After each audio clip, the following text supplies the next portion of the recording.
Tanya. Makanya Allah mengatakan jangan pernah kalian membunuh anak-anak kalian, karena sesungguhnya kami yang memberi rezeki kepada kalian dan kepada mereka. Ya, kami memberi rezeki kepada mereka dan kepada kalian. Dan sesungguhnya membunuh mereka adalah kesalahan yang fatal. Ya. Jadi Allah sudah tentukan rezekinya. Ya, kalau orang memiliki anak, Allah sudah tentukan. Bahkan kita bisa meraih pahala yang sangat besar dengan mendidik anak-anak.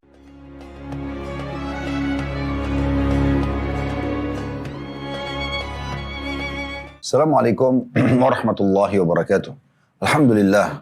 Wassalatu wassalamu ala rasulillah. Segala puji dan puja kehadirat Allah subhanahu wa ta'ala, juga salawat dan taslim kepada Nabi besar Muhammad sallallahu alaihi wa ala alihi wa sahbihi wasallam. Saudaraku sekalian, bertemu lagi kurang lebih sebulan sekali. Kita kembali membahas tentang sejarah manusia terbaik di muka bumi ini, Nabi besar Muhammad sallallahu alaihi wa ala alihi wa sahbihi wasallam. Dan ini tentunya saya melihat adalah sebuah kewajiban bagi setiap muslim.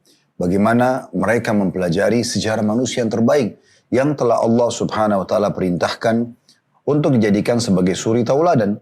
Allah berfirman dalam surah Al-Ahzab, "Laqad kana lakum fi Rasulillahi uswatun hasanatun liman kana yarjullaha wal yawmal akhir wa dzakarallaha katsiran."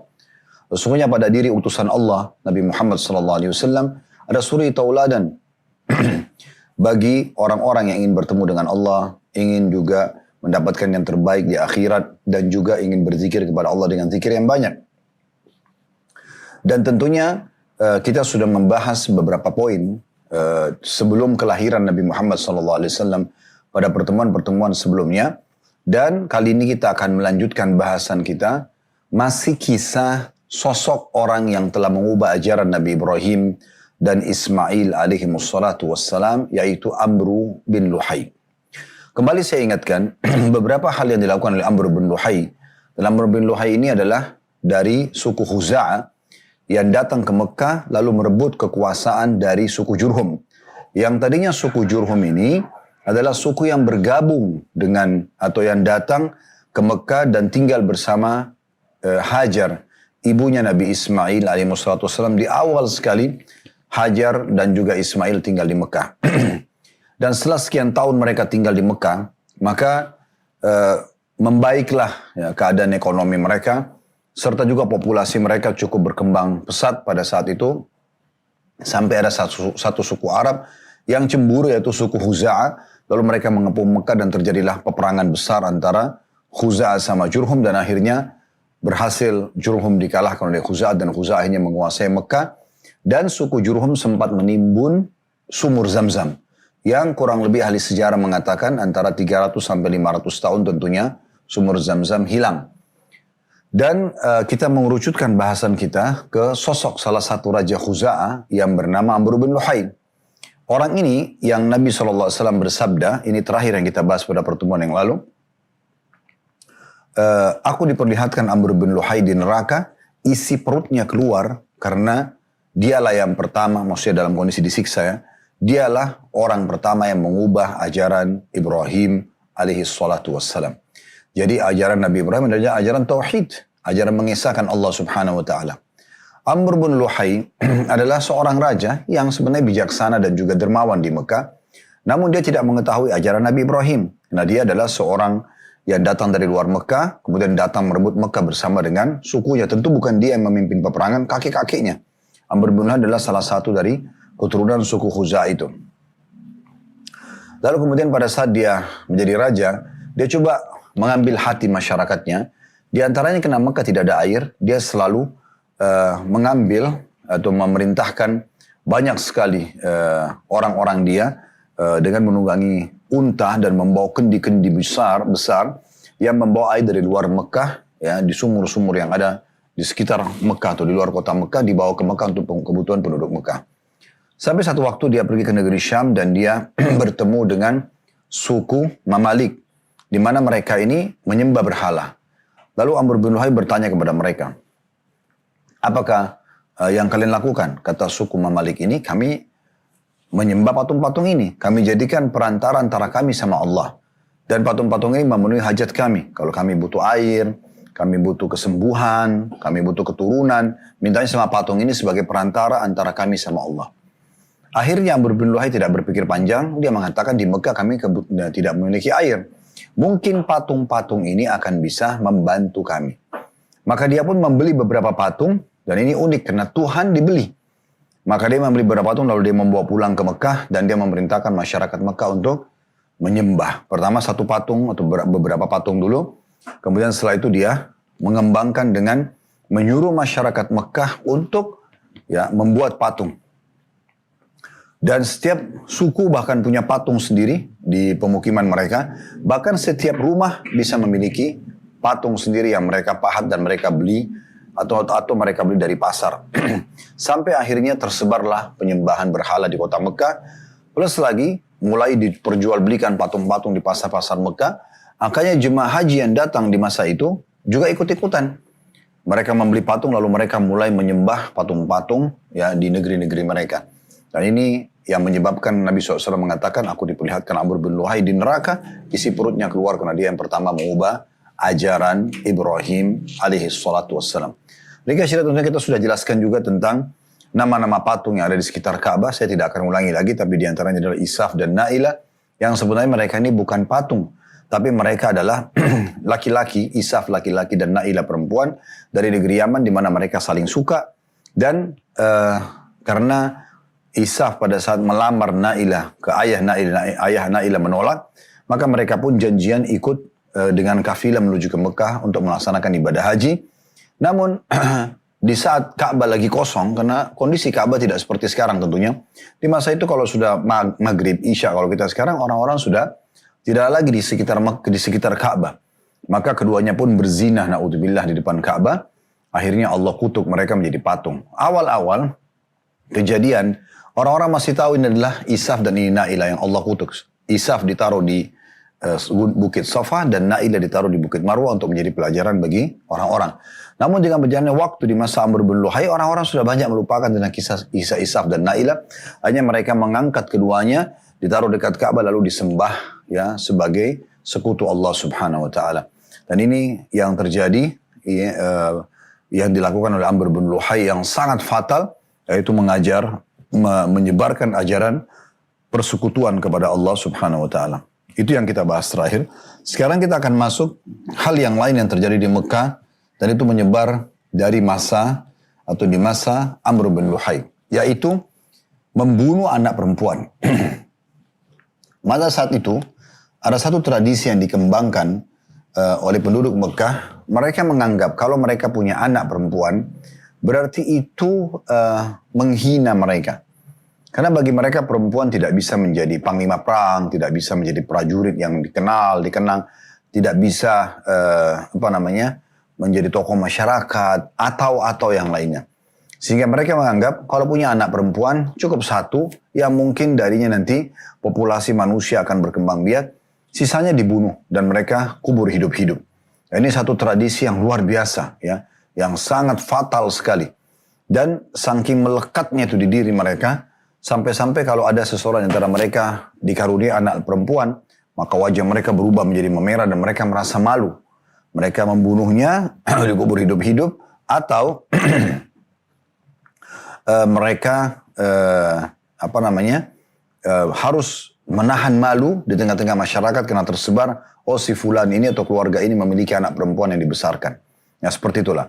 Dan Allah menggambarkan, Bapak Ibu sekalian, kita bisa lihat, Anda silakan buka aplikasi Al-Quran di handphone Anda, surah An-Nahl. Surah nomor 16, ayat 58 sampai 59.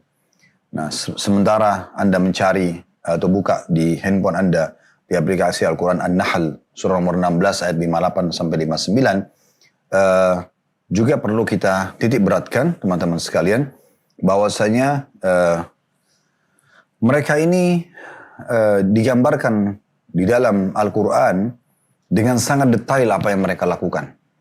Dan Allah Subhanahu wa taala tentu mengharamkan membunuh anak, apapun alasannya. Anak itu karunia dari Allah Subhanahu wa taala, di mana anak-anak ini laki-laki atau perempuan masing-masing memiliki kedudukan, ya. Bahkan dalam Islam, anak perempuan itu dianjurkan untuk dimanjakan. Kalau bukan karena perintah Allah agar adil, kata Nabi SAW, maka saya akan lebihkan anak perempuan. Tapi mereka justru entah kenapa muncul ide itu di masa Amr bin Luhai dan berkembang terus sampai di masa Nabi Muhammad SAW pun lahir, itu masih ada. Mereka membunuh anak-anak perempuan mereka. Coba dibuka di aplikasi Al-Quran Anda, surah An-Nahl, sekali lagi surah nomor 16 ayat 58-59, saya akan bacakan. Bunyinya, وَإِذَا بُشِّرَ أَحَدُهُمْ بِالْأُنْثَى ظَلَّ وَجْهُ مُسْوَدًّا وَهُوَ قَضِيمٌ. Dan apabila seseorang dari mereka diberi kabar dengan kelahiran anak perempuan, maka hitamlah, dalam kurung, merah padamlah. Maksudnya mulai memerah wajahnya, biasa kalau orang marah atau malu, ya, maka hitamlah atau merah padamlah mukanya, dan dia sangat marah. Misalnya ini penduduk Mekah digambarkan oleh Allah SWT keadaan mereka. Karena ini sudah menjadi sebuah tradisi, ya. Dan kita perlu garis bawahi, sesuatu kalau dibiarkan di tengah-tengah masyarakat, tidak ada orang yang memungkiri satu kemungkaran itu, maka akan menjadi sebuah tradisi. Ya, misalnya ada seseorang terbiasa bertutur kata kasar, lalu tidak ditegur, tidak diluruskan. Dan itu akan nanti menjadi sebuah virus yang menyebar di tengah-tengah masyarakat. Apapun keburukan itu. Di antaranya seperti ini. Ya, akhirnya masyarakat pun meyakini, oh itu benar, ternyata kita nggak boleh punya anak perempuan. Gitu ya. Bahkan mereka ada yang mengancam istrinya. Kalau seandainya kau melahirkan anak perempuan, maka saya akan ceraikan kamu. Sampai pada level itu. Ya, dan siapapun perempuan yang melahirkan anak laki-laki itu dimuliakan. Di ayat 59-nya Allah mengatakan, yatawara minal qawmi min su'i ma bushira bih, ayumsikuhu ala hunin aw yadussuhu fit turab, ala sa'a ma yahkumun. Yang artinya, ia menyembunyikan dirinya, karena punya anak perempuan nih, dari orang yang banyak, disebabkan buruknya berita yang disampaikan kepadanya, maksudnya tentang kelahiran anak perempuan. Apabila dia akan memeliharanya dengan menanggung kehinaan, atau akan menguburkannya ke dalam tanah hidup-hidup, ketahuilah, alangkah buruknya apa yang mereka tetapkan itu. Nah, ini salah satu tradisi yang pada saat itu luar biasa, ya. Sangat buruk tentunya. Ya, bagaimana mereka membunuh anak-anak perempuan mereka, Bapak Ibu sekalian. Begitu juga kita bisa buka surah Az-Zukhruf, ya.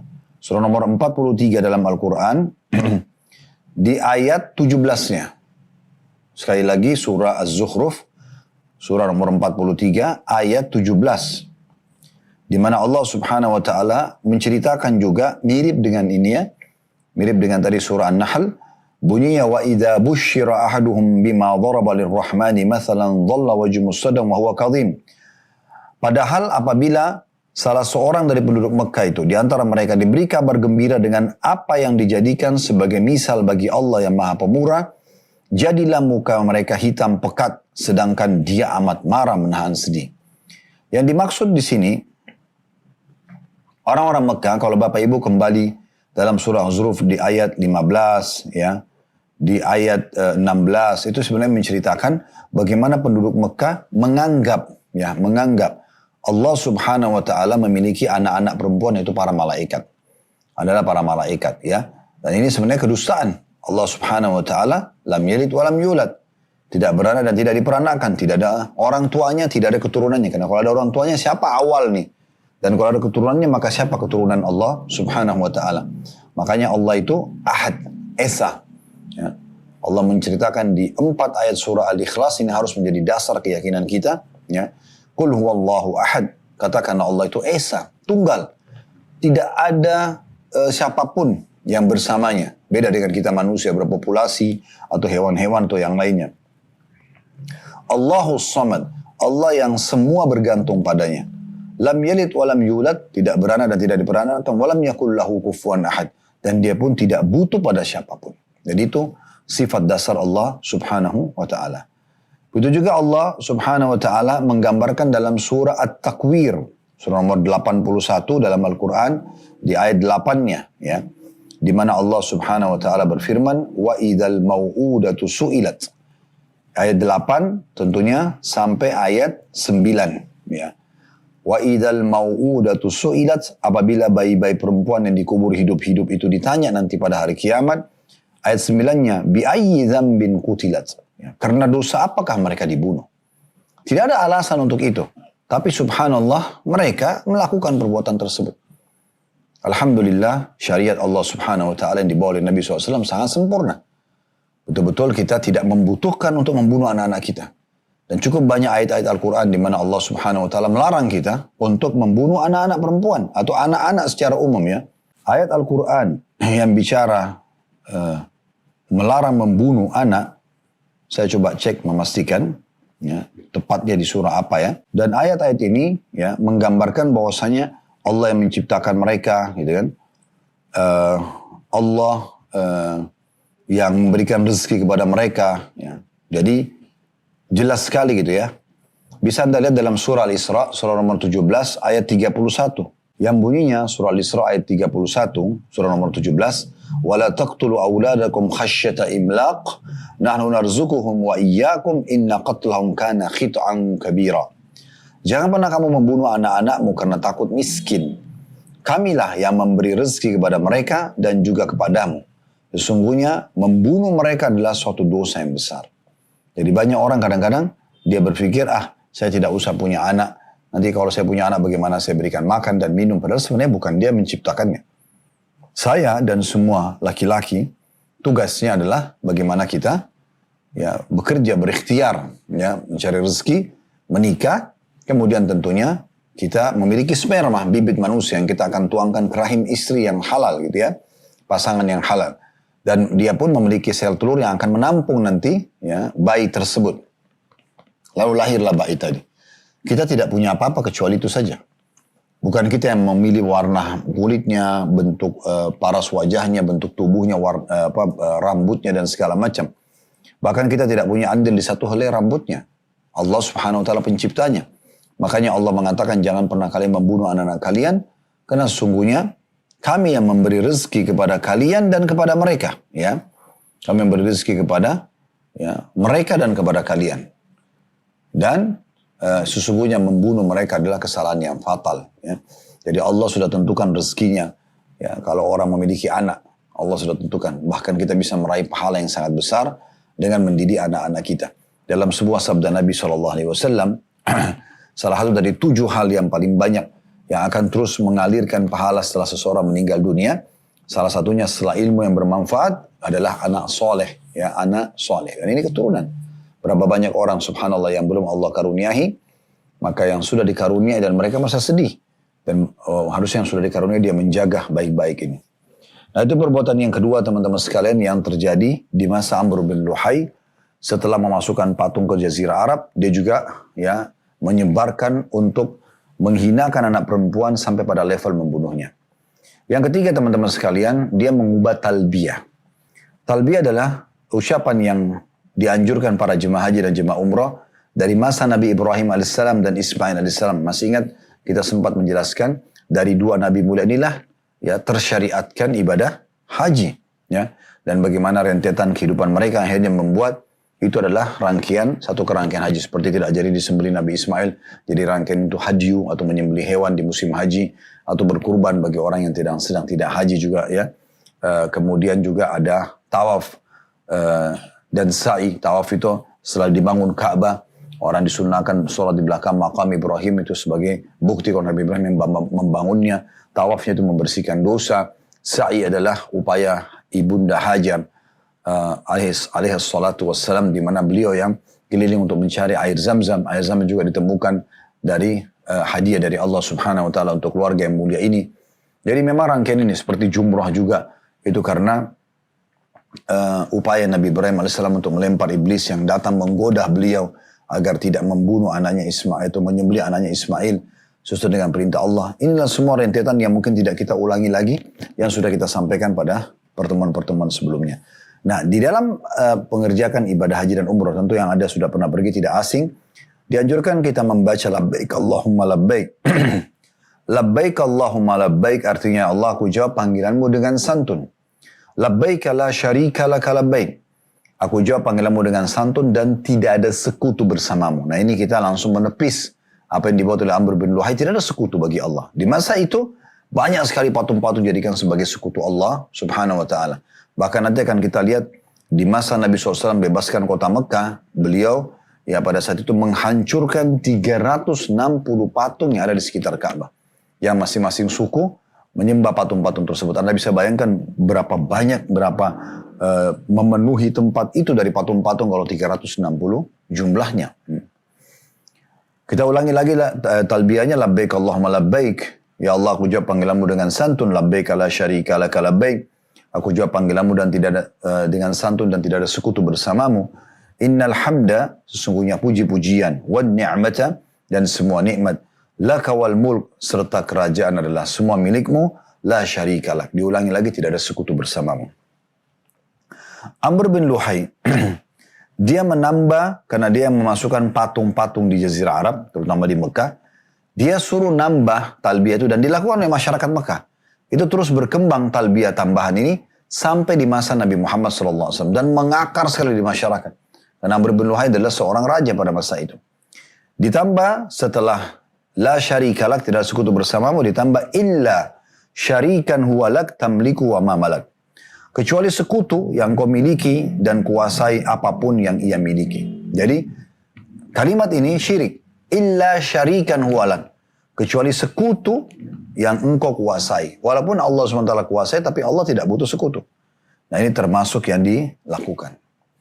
Kemudian yang keempat, teman-teman sekalian. Selain memasukkan patung-patung Jazirah Arab, selain membunuh anak perempuan, selain mengubah talbiyah, itu sudah 3. Yang keempat adalah pensyariatan bahira, saibah, wasilah, dan ham.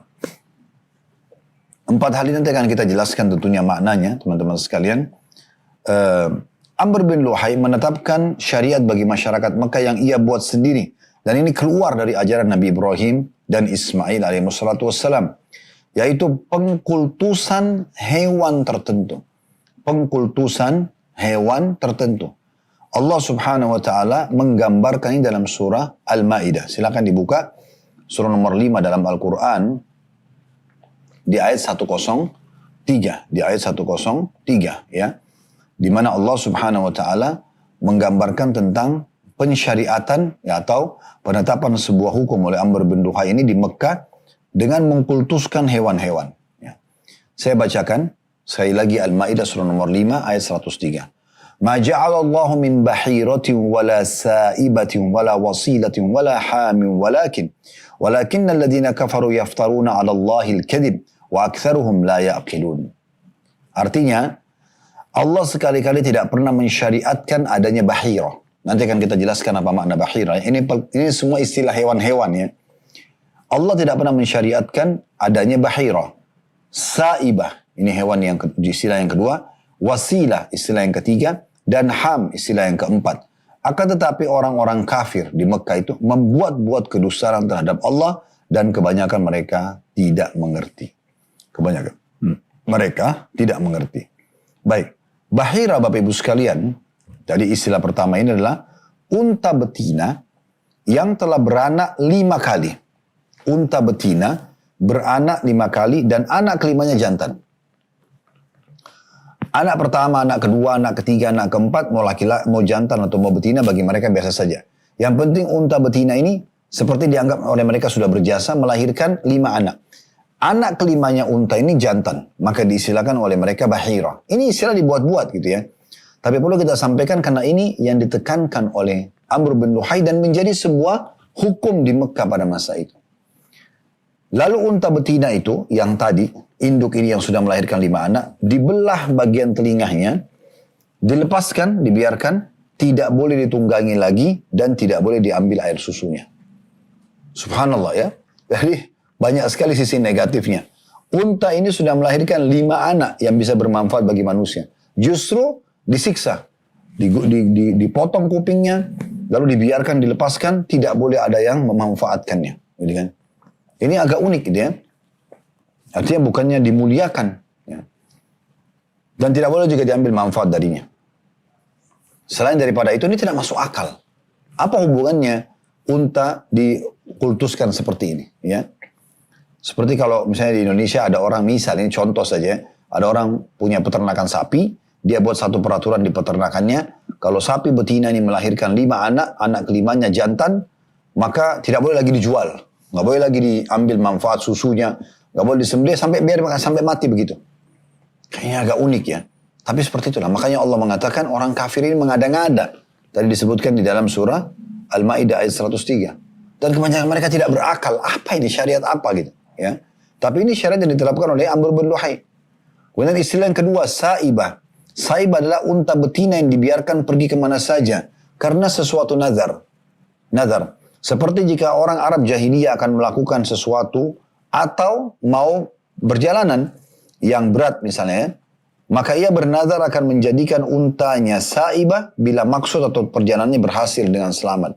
Jadi misalnya orang dulu di Mekah itu, saya pun sebenarnya menjelaskan ini seperti tidak dibutuhkan gitu. Karena Allah mengatakan ini orang tidak berakal mereka. Tapi kita terpaksa menyampaikan ini teman-teman sekalian karena harus dijelaskan bagaimana jahilnya Amr bin Luhai dan bagaimana masyarakat Mekah waktu masa itu wajar disebutkan dengan masa jahiliyah.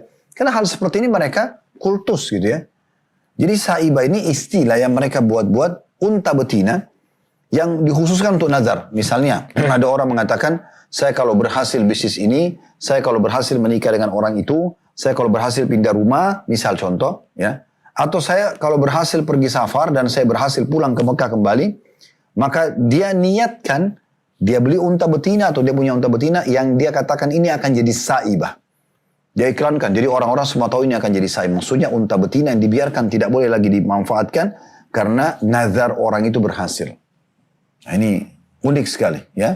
Padahal sebenarnya dalam Islam pun walaupun nazar itu dibolehkan teman-teman, tapi dasar hukumnya makruh. Karena kalau nazar ini kan misalnya saya kalau sembuh penyakit saya akan menyembelih 1 ekor sapi misalnya. Berarti kalau tidak sembuh dia tidak akan lakukan.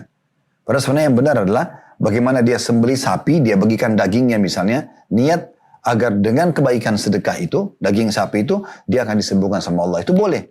Tapi kalau dia nazar, walaupun hukumnya boleh dasarnya, ya, dan hukumnya dimakruhkan oleh para ulama karena kalau berhasil misalnya sembuh betul penyakitnya, maka hukum menyembelih sapinya hukumnya wajib. Oleh karena itu dia makruh, ya. Dan di sini subhanallah, ya, dia justru menyiksa hewan ini. Dia jadikan untanya saibah dan tidak boleh lagi disentuh, tidak boleh segala macam, ya, karena nazar dia. Yang ketiga, wasilah. Wasilah adalah seekor domba betina melahirkan anak kembar yang terdiri dari jantan dan betina. Itu diistilahkan domba, ya, betina yang melahirkan anak kembar, anaknya jantan dan betina. Maka yang jantan itu disebut dengan wasilah. Tidak disembeli dan diserahkan kepada berhala. Nah ini lagi sama, kejahilan, ya. Jadi kalau ada unta betina melahirkan, domba betina melahirkan 2 ekor kambing, 2 ekor anak, 1 jantan 1 betina, yang jantannya dinamakan dengan wasilah. Itu tidak boleh, ya, disembeli. Biarkan sampai dia mati dan mereka niatkan ini wasilah, ya. Orang semua tahu ini wasilah berarti untuk berhala. Tuhan dia mana yang dia anggap Tuhan pada masa itu patung, diserahkan ini buat wasilah. Atau ini buat patung tersebut, maka disilakan dengan domba wasilah. Jadi sekali lagi wasilah adalah domba jantan dari anak ibunya. Domba itu melahirkan kembar, gitu ya. Kemudian yang terakhir ham. Ham ini adalah unta jantan yang tidak boleh diganggu gugat lagi karena telah dapat membuntingkan unta betina 10 kali. Jadi karena dia menggauli betina ini, lalu hamil. 10 betina, unta betina dihamili sama dia, maka dianggap ini seperti perkasa, gitu ya. Unta jantan ini, maka tidak boleh ada yang ganggu. Dikultuskan begitu. Karena dia berhasil, ya, menghamili 10 unta betina. Ini agak unik, ya. Dan ini betul-betul satu kejahilan, subhanallah. Inilah 4 perkara teman-teman sekalian dilakukan oleh Amr bin Luhai. Baik. Tentu kita tidak lanjut lagi tentang bagaimana keadaan Amr bin Luhai karena cukup sudah hadis Nabi SAW menggambarkan pada saat dia meninggal dunia, Allah memperlihatkan Nabi Muhammad SAW, ya, bahwa Amr bin Luhai di neraka lagi disiksa, nanti di akhirat dia akan masuk neraka di kuburan untuk disiksa karena dia mengubah ajaran Ibrahim AS. Sekarang kita akan masuk poin baru teman-teman sekalian tentang masalah masuknya Yahudi dan Nasrani di Jazirah Arab. Nah ini sebuah poin juga yang perlu disinggung sebelum kelahiran Nabi Muhammad SAW. Jadi kenapa bisa ada orang Yahudi di Madinah misalnya? Contoh di Madinah di masa Nabi SAW hijrah itu ada 3 suku Yahudi yang masyhur. Qainuqa, Nadir, dan Quraidah. Mereka sudah hijrah ke Madinah jauh sebelum kelahiran Nabi Muhammad SAW. Sudah turun-temurun di Madinah. Kenapa mereka bisa ada di Jazirah Arab? Apa sebabnya? Ya, itu juga kita tahu sampai hari ini ada orang-orang Yahudi di Jazirah Arab, ya. Sebagian Jazirah Arab gitu ya. Dan juga ada orang-orang Nasrani. Seperti di Syria, di Lebanon, ya, ada orang-orang Arab tapi orang-orang Nasrani. Bagaimana ceritanya mereka ini bisa ada di Jazirah Arab? Nah, ini yang akan kita bahas. Kita akan mulai, kita bagi dari poin A dan poin B, tergantung waktunya. Kita lihat nanti selesai sampai di mana. Tapi di poin A kita mulai dulu dari masuknya Yahudi di Jazirah Arab. Ahli sejarah teman-teman sekalian, kita ambil dua saja. Tentu ada banyak ahli sejarah, tapi yang kami jadikan rujukan adalah Ibnu Athir dan Ibnu Kathir. Dua orang ini ya, Ibnu Athir dan Ibnu Kathir. Ya, dua orang yang masyhur dengan panggilan ini tentunya. Mereka kedua menyebutkan bahwasanya awal mula Yahudi masuk ke Jazirah Arab itu adalah kisah seorang raja yang bernama Rabi'ah bin Nasr. Rabi'ah bin Nasr. Rabi'ah bin Nasr adalah seorang raja di negeri Yaman pada masa itu. Ia bermimpi yang membuatnya gelisah tentang gangguan pada keluarganya. Pada masa itu, orang banyak mempercayai dukun, peramal, penyamun, dan penyihir. Maka Rabi'ah bin Nasr pun bertanya kepada para dukun dan para peramal tentang mimpinya. Dan mereka berkata, akan datang pasukan dari Ahbash, dari Ethiopia, yang akan menguasai Yaman dan merebut kekuasaan darinya. Maksudnya, nanti Rabi'ah bin Nasr ini akan dikalahkan oleh pasukan dari Ethiopia. Ini ngarang-ngarang tentunya ya, pada masa itu. Dan nanti kerajaannya Rabi'ah akan habis, dihancurkan. Karena khawatir akan kebenaran berita tersebut, karena Rabi'ah bukan orang yang beragama pada masa itu, dan dia percaya dukun-dukun, ditipu sama dukun-dukun ini, maka dia pun mengungsikan sebagian besar keluarganya ke wilayah Irak, tepatnya di wilayah namanya Hira. Dan akhirnya mereka pun menjadi penguasa di sana.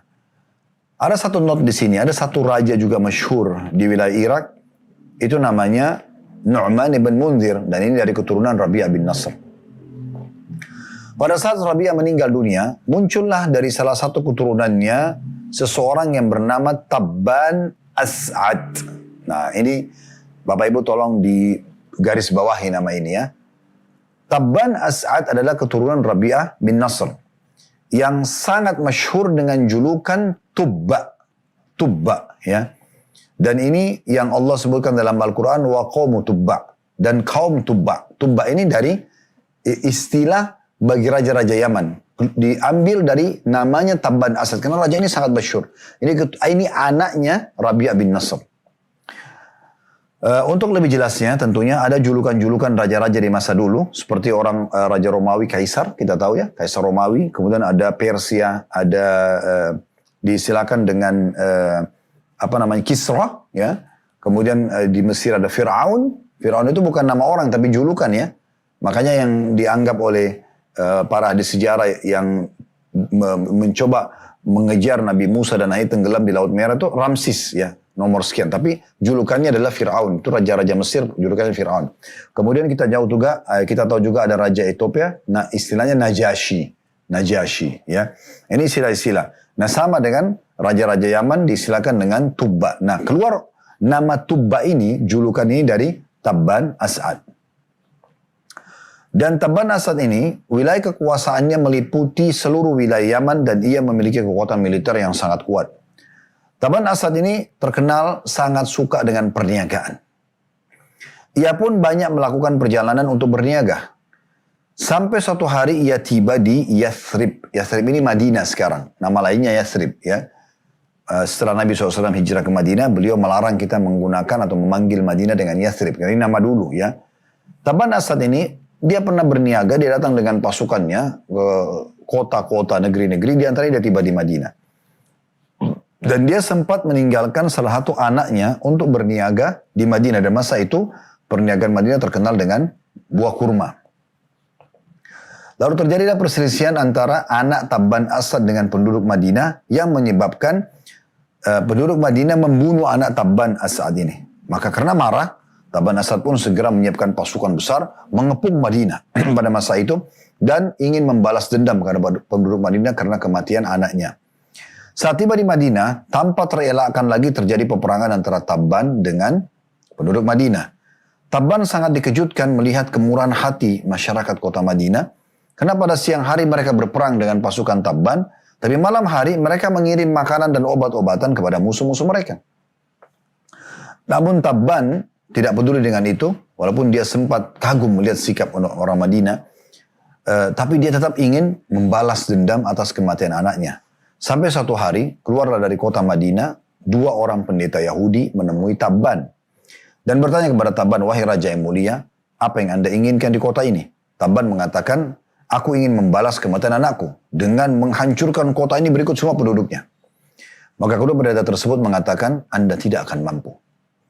Maka kata Tabban, kenapa? Kata kedua pendeta Yahudi ini, karena kota ini adalah tempat hijrahnya Nabi terakhir nanti. Nabi Muhammad SAW maksudnya ya. Dan kami pun berada di kota ini turun-temurun karena hal tersebut. Bila Anda tetap ngotot untuk menghancurkan kota ini, maka Allah akan menghancurkan Anda. Ini keyakinan orang Yahudi tentang kemuliaan kota Madinah. Dan sampai hari ini tentu kita muliakan kota Madinah.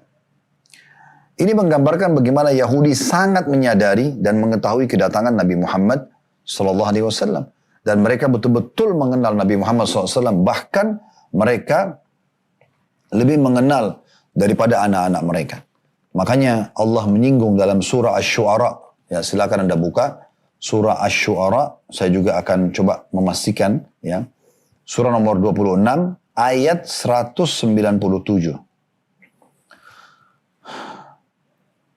Asy-Syu'ara 26 ayat 197 ini, Bapak Ibu sekalian, Allah menyinggung mereka, ya, para orang-orang Yahudi ini, bagaimana mereka sudah tahu tentang Nabi Muhammad SAW. Bahkan mereka hijrah ke Madinah jauh sebelum kelahiran Nabi Muhammad SAW. Tujuannya tidak lain kecuali untuk menunggu kedatangan Nabi Muhammad SAW untuk Nabi terakhir yang mereka yakini. Allah menggambarkan di 197 tepatnya ya. Maaf, bukan 196, 197. Asy-Syu'ara, surah nomor 26 ayat 197 yang bunyinya, awalam yakun lahum ayatan ay ya'lamahu ulama'u Bani Israel. Dan apakah tidak cukup menjadi bukti bagi mereka bahwa para ulama Bani Israel mengetahuinya? Maksudnya mengetahui Nabi Muhammad SAW. Mereka hijrah ke Madinah untuk itu. Mereka hijrah ke Madinah untuk itu. Dan Allah Subhanahu wa Ta'ala menggambarkan memang Nabi Muhammad SAW, teman-teman sekalian, itu sudah disebutkan dalam Taurat dan Injil. Bahkan mereka sangat yakin akan keluar Nabi terakhir itu. Apalagi yang berpegang teguh pada kemurnian isi Taurat dan isi Injil. Anda bisa lihat dalam surah Al-A'raf, surah nomor 7 dalam Al-Quran, di ayat 157. Ini kita bisa lihat bagaimana Allah menggambarkan kalau Nabi Muhammad SAW memang betul-betul tergambarkan di dalam Taurat dan Injil. Kita yakin itu. Karena ini penyampaian Allah dalam Al-Quran. Sekali lagi silakan buka surah Al-A'raf surah nomor 7 ayat 157. Saya akan bacakan. Ayat ini cukup panjang. Allah berfirman, "Alladzina yattabi'una ar-rasula an-nabiyya al-ummiyya alladhi yajidunahu maktuban 'indahum fit Taurati wal Injili ya'muruhum bil ma'rufi wa yanhahum 'anil munkari wa yuhillu lahum at-tayyibati wa yuharrimu 'alaihim al-khaba'ith wa yadh'u 'anhum israhum wal aghlal allati kanat 'alaihim." فالذين آمنوا به وعزروه ونصروه واتبعوا النور الذي أنزل معه أولئك هم المفلحون. Allah mengatakan, orang-orang yang mengikuti Rasul Nabi Muhammad SAW, Nabi yang ummi, nggak bisa baca, nggak bisa nulis. Memang itu kelebihan yang Allah berikan kepada Nabi Muhammad SAW untuk menepis isu kalau Al-Quran dikarang-karang oleh Nabi Muhammad SAW. Sampai hari ini masih ada di antara para orientalis, orang-orang barat yang sengaja belajar Islam untuk mencari kekurangan Islam, mereka masih menyebarkan isu ini, mengatakan Al-Quran adalah susunan, potongan ayat-ayat Injil dan Taurat yang disusun oleh Nabi Muhammad SAW. Maka Allah membantah, dia ummi. Nabi Muhammad SAW tidak bisa baca, tidak bisa nulis. Bagaimana dia mengarang-arang? Apalagi di masa itu belum ada ya alat kayak kita sekarang, media. Kalau mungkin ada media kayak sekarang, orang masih bisa saja menganggap, oh iya, bisa tinggal copy paste dan diambil gitu kan. Maka ini jelas Allah mengatakan, oh itu orang-orang yang mengikuti Rasul, Nabi yang ummi, yang namanya mereka dapati tertulis dalam Taurat dan Injil, yang ada di sisi mereka. Yang menyuruh mereka mengerjakan yang ma'ruf. Ciri Nabi Muhammad SAW menyuruh mereka melakukan ketaatan kepada Allah. Dan melarang mereka dari mengerjakan yang mungkar, yang dilarang oleh Allah. Dan menghalalkan bagi mereka segala yang baik dan mengharamkan bagi mereka segala yang buruk. Dan juga membuang dari mereka beban-beban dan belenggu-belenggu yang ada pada mereka. Karena dalam Al-Quran ada hukum-hukum yang menghapus yang tadinya ada dalam hukum Taurat dan Injil. Di antaranya contoh misalnya Bani Israel dulu di masa Nabi Musa AS. Dalam surah Al-Baqarah digambarkan kalau mereka berbuat dosa besar, cara tobatnya selain bertobat kembali kepada Allah, istighfar kepada Allah, mereka juga membunuh diri mereka. Tapi di masa Nabi Muhammad SAW sudah tidak lagi membunuh diri dengan taubat. Cukup kata Imam Nawawi rahimahullah mengerjakan satu dari 3 hal.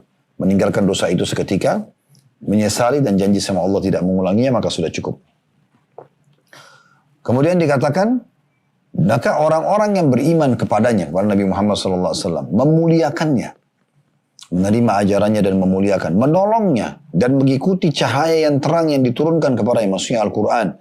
Mereka itu adalah orang-orang yang mendapatkan keberuntungan atau beruntung. Jadi memang disebutkan dalam Al-Quran digambarkan kalau sebenarnya ada pada mereka ya ilmu tersebut. Ya, ilmu tersebut. Ya. Baik, kita tidak panjang lebar jelaskan ini tentunya, karena memang ini kalau mau dilanjutkan cukup panjang ya bahasanya, karena dalam surah Shaf juga disebutkan bagaimana Nabi Isa mengatakan ya'ti min ba'di ismuhu Ahmad. Dia Nabi Isa menyampaikan kepada Bani Israel kalau akan datang nanti Nabi setelahnya bernama Ahmad. Dan Nabi Muhammad SAW mengatakan, ya sungguhnya saya memiliki 5 buah nama, saya Muhammad dan saya Ahmad. Dua-dua maknanya sama, Muhammad sama Ahmad artinya terpuji ya. Kemudian saya Hasyir yang dibangkitkan manusia setelah beliau dibangkitkan pada hari kiamat. Kemudian beliau juga Aqib yang tidak ada Nabi sesudahnya. Dan juga beliau adalah subhanallah saya lupa ya. Beliau adalah Hasyir. Mahi juga. Mahi itu artinya yang dihilangkan kesyirikan dengan diutusnya beliau. Jadi ada 5 nama. Ahmad, Muhammad, Hasyir, Mahi, dan Aqib. Ya, ini 5 nama Nabi Muhammad SAW. Dan tentu kita juga nanti akan lihat Bapak Ibu sekalian ke depannya, bi'inillahi ta'ala, sebelum lahirnya Nabi Muhammad SAW, kalau nama Muhammad belum pernah dipakai di Jazirah Arab. Dan itu didapatkan oleh Abdul Muttalib dari seorang pendeta Nasrani di negeri Syam. Yang kita jelaskan di kisah kelahirannya Nabi Muhammad SAW. Tapi sekarang kita kembali dulu ke kisah Tabban As'ad ini. Kembali tadi ke kisah ya yang sebelumnya, bagaimana Tabban As'ad akhirnya bertemu dengan 2 pendeta Yahudi. Lalu pendeta Yahudi mengatakan, untuk apa anda kesini? Dia mengatakan, saya ingin membunuh penduduk negeri ini karena membunuh anak saya. Dan saya akan hanguskan semua kota ini. Maka kata 2 pendeta Yahudi tersebut, anda tidak akan mampu. Anda tidak akan bisa. Kenapa kata Tabban As'ad? Dia bilang karena ini tempat hijrahnya Nabi terakhir. Kami pun turun-temurun Yahudi ini tinggal di sini karena itu. Maka Tabban As'ad pada saat itu banyak bertanya tentang keyakinan orang Yahudi. Maka dia belajar akhirnya. Sampai akhirnya Tabban As'ad Raja Yaman menganut agama Yahudi. Ikut agama Yahudi.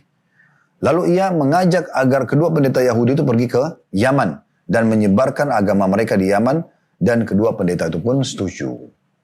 Nah ini awal mula ini ya. Pergilah ke Yaman dan tersebarlah akhirnya negeri Yaman menjadi atau banyak orang yang beragama Yahudi. Saat akan balik ke Yaman, pasukan Tabban As'ad melewati Mekah. Dan di sekitar Mekah ada suku Hudzail. Suku Hudzail ini Bapak Ibu sekalian, suka tidak menyukai penduduk Mekah, sering ada cekcok. Ya. Juga tidak suka sama penduduk Mekah. Maka dia pikir ini kebetulan ada Tabban As'ad Raja Yaman, udah bentrokin aja sama penduduk Mekah, biar perang sekalian. Begitu kurang lebih gambaran dalam sejarah. Saya tidak terlalu mendalami lebih dalam dari ini karena bagi saya tidak terlalu penting informasinya. Mungkin ada beberapa buku sejarah lebih dalam menjelaskan, tapi bagi saya cukup ini. Intinya Hudzail ini coba menggunakan kesempatan karena Tabban As'ad lagi menuju ke Yaman dan dia lewat Mekah. Karena memang kalau telapak tangan saya ini kita gambarkan Jazirah Arab ya. Di bagian atas utara itu negeri Syam. Kemudian ada Madinah, di bawah Madinah ada Mekah, baru Yaman di bawah. Makanya orang karena dia dari Madinah, maka dia kalau mau ke Yaman, dia lewatin sekitar Mekah. Di sini ada suku Hudzail yang tidak suka sama orang Yaman, tidak suka sama penduduk Mekah. Maka mereka provokasi agar Tabban As'ad ini menyerang Mekah. Maka mereka pun mengutus tokoh-tokoh mereka, ya, kepala-kepala suku Hudzail, menemui Tabban As'ad untuk lagi istirahat. Lalu mereka berkata waktu diizinkan bertemu, "Hai Raja, apakah anda ingin mendapatkan harta yang melimpah tanpa ada perlawanan?" Melimpah banyak sekali, emas, perhiasan segala macam. Tabban Raja dunia, dia mengatakan tentu saja. Lalu kata orang tersebut, di hadapan anda ada sebuah kota bernama Mekah dan terdapat di dalamnya sebuah bangunan tua bernama Ka'bah. Ka'bah itu penuh dengan emas dan perhiasan. Dan memang di masa itu Bapak Ibu sekalian, orang-orang di Mekah kalau mereka mereka di sisi lain berbuat syirikan, tapi mereka juga memuliakan Mekah. Dan saking memuliakannya kalau kita masuk di masjid itu dalam Ka'bah, maka kita temukan ada banyak sekali emas dan perak, perhiasan mereka kasih, ya mereka kayak wakafin untuk Ka'bah gitu kan. Bahkan mereka tanam dalam pondasi Ka'bah itu. Seperti itu kurang lebih gambaran. Maka Taban As'ad tamak, mengatakan tentu saja. Gampang sekali, kota ini kecil, tinggal kita serang, pasukannya besar, dia bisa rubuhkan Ka'bah, dia bisa mengambil perhiasan tersebut. Namun sebelum dia masuk menggerakkan pasukannya, dia sempat bertanya kepada dua pendeta tersebut. Ada informasi begini. Maka kata maka kata kedua pendeta tersebut, sungguh Anda telah ditipu oleh suku Huzail. Di kota ini ya ada satu rumah tua, itu adalah rumahnya Allah. Dan tidak ada rumah Allah di muka bumi kecuali ini. Ini menandakan orang-orang Yahudi tahu juga tentang kedudukan Ka'bah, ya gitu. Lalu kemudian kata kedua pendeta ini, demi Allah kalau Anda lakukan itu maka Anda akan dihancurkan oleh Allah. Lalu kata Tabban, kenapa? Kata pendeta ini, dua pendeta ini, karena tidak ada rumah Allah di muka bumi kecuali ini. Ya. Maka kata Tabban, apa saran kalian? Kata kedua pendeta tersebut, hormati Ka'bah itu. Justru kamu masuk, silakan raja ke sana, tawaflah di sekitarnya, karena itu ajaran Nabi Ibrahim dulu, dan muliakan dia, muliakan Ka'bah itu. Maka Tabban mengatakan, bagaimana dengan kalian? Kata kedua pendeta tersebut, kami lakukan bila saja kaum yang penduduk Mekah itu tidak memenuhinya dengan berhala. Sementara kami ulama, kami tidak layak melakukan itu. Jadi sebenarnya dalam buku sejarah ini disebutkan bagaimana orang-orang Yahudi tahu tentang ibadah tawaf itu. Mereka tahu. Karena dari Nabi Ibrahim dan Ismail alaihissalam, dan mereka mengakui bahwasanya Ibrahim dan Ismail adalah kakek mereka. Ya, karena Yahudi atau Bani Israel. Israel nama lainnya Nabi Yakub. Nabi Yakub adalah anaknya Nabi Ishak. Nabi Ishak anaknya Nabi Ibrahim. Gitu kan? Jadi memang ini mereka tahu masalah itu. Maka mereka tidak mau masuk ke sekitar Ka'bah karena melihat ada berhala-berhala. Maka Tabban As'ad pun mengikuti saran dua pendeta tersebut. Dia mulai tawaf setelah mengetahui caranya. Dan kemudian dia beristirahat sejenak. Pada saat dia tidur dekat Ka'bah, dia sempat bermimpi kalau dia memberikan Ka'bah penutup atau kiswah namanya. Nah, sampai sekarang kain hitam Ka'bah itu dinamakan kiswah. Nah itu dimulai yang pertama memberikan kiswah adalah Tabban As'ad ini. Di hari kedua ia bermimpi hal yang sama. Maka ia lalu memerintahkan agar Ka'bah diberikan kiswah yang lebih baik dari kain katun. Inilah awal mula kisah adanya kiswah. Dan karena itu perbuatan baik masih bertahan sampai hari ini karena Nabi Muhammad SAW tidak melarangnya. Tabban As'ad lalu melanjutkan perjalanan ke negeri Yaman, Bapak Ibu sekalian. Saat tiba di Yaman, ia segera mengumpulkan tokoh-tokoh masyarakat Yaman, juga para dukun dan peramal agar menganut agama Yahudi. Para dukun dan peramal yang sudah lama menguasai Yaman menolak karena mereka pemimpin pada saat itu. Dan dukun sama peramal ini memang bermain sama syaitan, iblis, ya. Sementara ajaran Yahudi kalau murni, ya mereka pasti mengetahui syariat Allah Subhanahu wa taala itu tidak boleh. Maka para dukun-dukun ini menolak, para masyarakat Yaman pun yang memang mengikuti dan mengkultuskan, memuliakan dukun-dukun, mereka juga menolak. Masyarakat Yaman saat itu juga sangat mengagungkan api. Dan mereka memiliki satu tumpuan api raksasa besar. Setiap ada yang bertikai, maka kedua belah pihak diutus atau mengutus seseorang yang mewakili mereka. Kemudian diperintahkan berdiri di depan pintu gerbang yang ada api itu. Ya ada api besar. Nanti kalau dibuka, siapa yang pertama diserang oleh api, maka dia orang yang salah. Tentu ini kebodohan sebenarnya. Tapi sejarah menjelaskan seperti itu. Masyarakat Yaman lalu meminta agar pemimpin mereka, para peramal dan dukun, untuk berdiri di hadapan pintu Ka'bah, tempat tungkuhan api yang besar itu. Jadi kalau mereka buka, apinya pasti keluar secara otomatis ya. Mereka meminta untuk membuktikan siapa benar atau siapa salah. Apakah pendeta ini atau dukun-dukun mereka yang salah. Nanti berdiri di depan pintu tersebut, begitu dibuka, siapa yang dilahap oleh api dia yang salah. Begitu keyakinan mereka. Maka mereka minta agar para dukun, pimpinannya berdiri dan pendetanya juga berdiri di situ. Tabban As'ad setelah bermusyawarah dengan kedua pendeta tersebut, maka pendeta mengatakan kami akan melakukannya.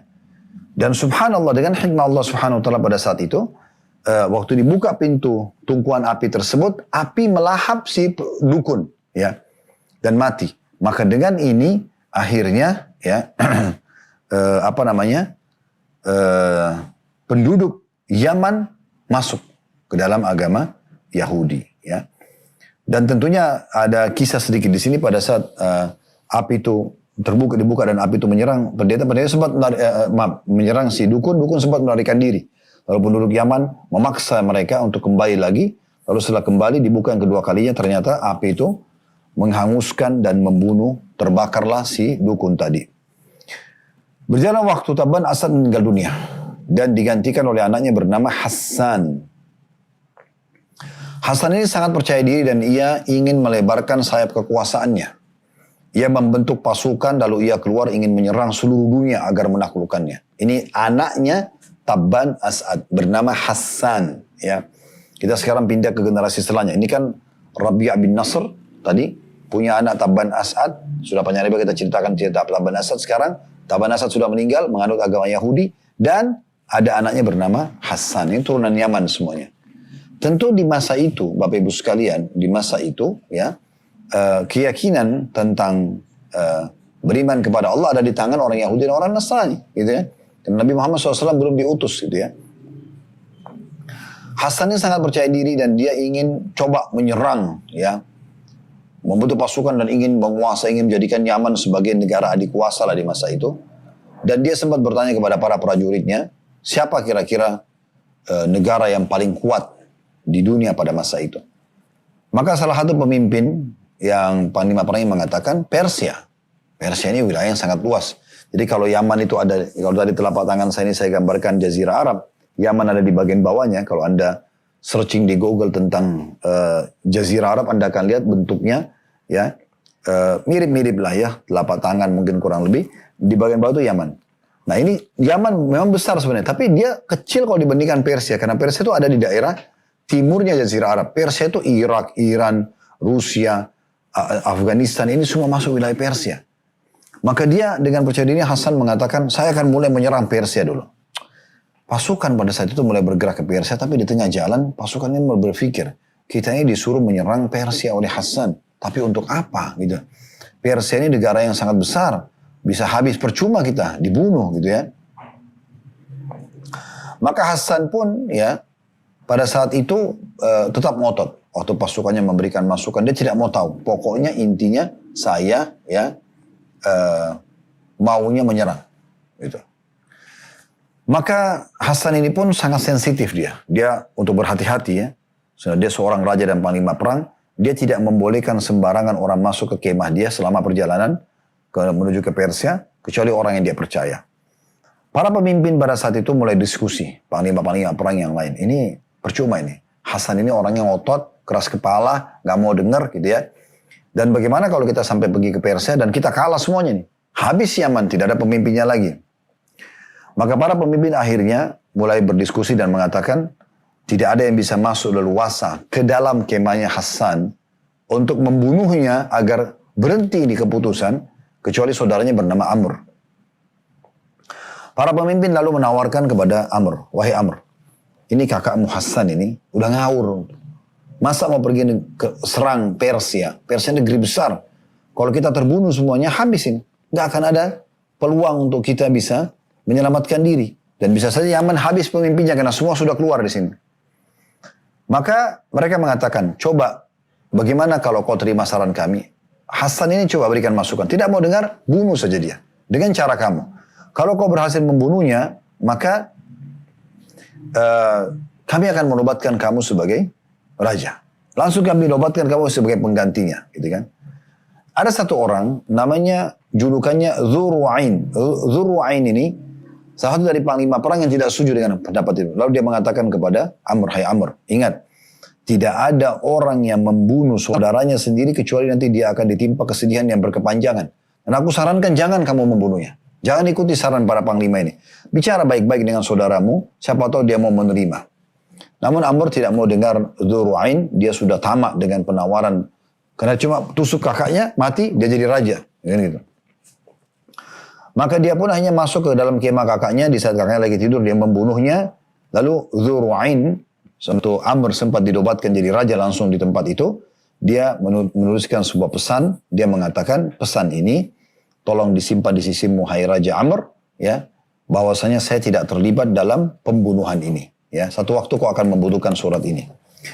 Setelah membunuh kakaknya, ternyata betul terjadi dalam kehidupan Amr, dia merasa sedih sekali. Karena dia telah membunuh kakaknya Hassan dan tidak bisa tidur, tidak bisa makan, terganggu sekali. Setelah bermusyawarah dengan banyak orang-orang yang bijak, dan tentu sudah balik ke Yaman ceritanya, karena tidak jadi menyerang Persia ya, karena Hassan sudah terbunuh. Maka ada orang yang memberikan masukan, mengatakan, engkau tidak akan pernah tenang, hai Amr, sampai kau membunuh orang-orang yang telah menyarankan untuk membunuh kakakmu. Maka Hassan pun akhirnya mengambil keputusan, Amr mengambil keputusan untuk membunuh semua panglima perang yang memberikan saran kepada dia untuk membunuh kakaknya Hassan. Maka dia pun membunuh semuanya, dan salah satu panglima perang itu adalah Dzurru'ain. Maka Dzurru'ain pada saat tiba giliran akan dipenggal lehernya, dia mengatakan, wahai Raja Amr, saya sudah titipkan surat kepada anda di saat anda dinobatkan jadi raja dan anda membunuh kakak anda Hassan. Maka cobalah buka gitu kan. Maka Amr pun membuka dan ternyata di dalamnya ada pepatah bahasa Arab yang Dzurru'ain menulis untuk mengingatkan, jangan membunuh saudaramu dan aku berlepas diri kalaupun kau melakukannya. Maka satu waktu kalau engkau akan menghukum mati orang-orang yang membunuh saudaramu, jangan engkau menghukumku. Maka akhirnya ya Amr pun memaafkan Dzurru'ain. Semua panglima perang dibunuh kecuali Dzurru'ain. Setelah Amr wafat, maka anak-anak Rabi'ah bin Nasr, ya, kita kembali ke kakek awal tadi, ya, saling merebut tahta. Akhirnya Yaman pun jadi kacau pada saat itu. Saat Yaman jadi kacau, Bapak Ibu sekalian, muncul satu orang perampok jalan bernama Khunai'ah Dzi Shanatiq. Khunai'ah Dzi Shanatiq ini dia menunggangi kekacauan politik yang sedang ada. Dia perampok jalan. Karena setelah meninggal Amr, maka anak-anaknya berebut tahta, gitu kan? Kan Rabi'ah bin Nasr tadi, kakek pertama, yang mimpi kacau ya keluarganya, khususnya sama dukun. Kemudian ada diteruskan kerajaannya oleh anaknya Tabban As'ad, sudah kita ceritakan panjang lebar tadi. Setelah Tabban meninggal, anaknya Hassan memimpin. Hassan dibunuh oleh Amr, lalu Amr pun membunuh para panglima yang menyarankan untuk membunuh Hassan. Lalu Amr pun meninggal dunia. Nah, setelah Amr meninggal, anak-anak ya Tabban As'ad ini dan Rabi'ah bin Nasr ini berkacau, mereka memperebutkan tahta. Datanglah tadi satu orang yang agak unik nih ya, yaitu ya Khunai'ah Dzi Shanatiq, perampok jalan. Dia tiba-tiba bawa pasukannya menyerang istana dan akhirnya merebut istana dan menobatkan diri menjadi raja Yaman pada saat itu. Khunai'ah ini, Bapak Ibu sekalian, rahimakumullah, tentu ini kami ringkas-ringkaskan ceritanya, tapi memang harus kita sampaikan tentang kisah Yaman ya. Khunai'ah ini zalim, karena dia perampok jalan. Perampok, suka ngambil harta orang, tiba-tiba jadi raja. Maka dia zalim dengan masyarakatnya. Ngambil haknya orang sana sini, membunuh orang yang dia tidak suka, segala macam lah. Kisah panjangnya, Bapak Ibu sekalian, atau kisah yang cukup panjang, yang jelas kesimpulannya, setelah dia berkuasa beberapa waktu, tidak disebutkan dalam buku sejarah berapa lamanya, ada dari turunan Rabi'ah bin Nasr yang namanya Dzu Nuwas. Nah sekarang dua orang ini kita bahas ya. Khunai'ah, ya, Dzi Shanatiq, yang perampok jalan yang merebut kekuasaan setelah Amr meninggal tadi. Dan ada keturunan dari Rabi'ah bin Nasr, masih saudaranya Amr, yang berjulukan Dzu Nuwas, ya, yang mendatangi istana, kemudian diam-diam, dan dia berhasil membunuh Khunai'ah. Sehingga kerajaan kembali ke tangan Dzu Nuwas, atau keturunan Rabi'ah bin Nasr. Habislah kekuasaan ya Khunai'ah Dzi Shanatiq. Sampai di situ, Bapak Ibu sekalian, tentunya ya kita tinggalkan kisah tentang Yaman, ya, tentang Yaman dan bagaimana agama Yahudi masuk ke sana. Tentu kalau kita ingin bahas tentang kisah bagaimana kerajaannya Amr, kesehariannya, ini butuh penelitian yang lebih jauh, tapi tidak penting buat kita bahas itu tentunya, karena tidak ada hubungannya dengan agama Islam juga ya. Nanti kita lebih penting membahas tentang dari kelahiran Nabi SAW, peperangan beliau dan seterusnya. Tapi ini adalah informasi tentang bagaimana saja Yahudi masuk ke Jazirah Arab, dimulai dari mereka hijrah ke Yaman, hijrah ke Madinah, kemudian mereka menyebarkan agama Yahudi di Yaman, dan sampai akhirnya berdirilah kerajaan atau Yaman, kerajaannya dan masyarakatnya menganut agama Yahudi. Insya Allah kedepannya Bapak Ibu sekalian kita akan membahas tentang masuknya Nasrani di Jazirah Arab. Masuknya Nasrani di Jazirah Arab. Dan insya Allah kita tidak tergesa-gesa untuk menyelesaikan ini. Nanti insya Allah pertemuan akan datang karena ini butuh Bapak Ibu lebih fokus ya untuk mempelajari dan menekuni kembali ini. Dan tentu ini sekali lagi Anda bisa kembali kalau tadi, oh Ustaz nama-namanya banyak banget yang disebutin, mungkin kami tidak bisa hafal semuanya. Memang saya tidak sarankan Anda menghafal semuanya ini ya. Tapi kalau Anda ingin mendengar kembali, insya Allah Anda bisa kembali ke playlist YouTube kami untuk mendengar ulang tentang masuknya agama Yahudi di Jazirah Arab. Nanti ke depannya kita akan masuk insya Allah, masuknya agama Nasrani di Jazirah Arab. Mungkin saya teman-teman sekalian, semoga apa yang kita bahas malam ini bermanfaat buat kita semuanya. Maka sampai sini dulu kita bahas, semoga bermanfaat. Kalau ada benar dari Allah subhanahu wa ta'ala, silakan diambil dan diamalkan. Wadah salah dari saya mohon dimaafkan. Subhanakallah wa bihamdika. Syadallah ilaha illa anta astaghfiruka wa atubu ilaik. Assalamualaikum warahmatullahi wabarakatuh.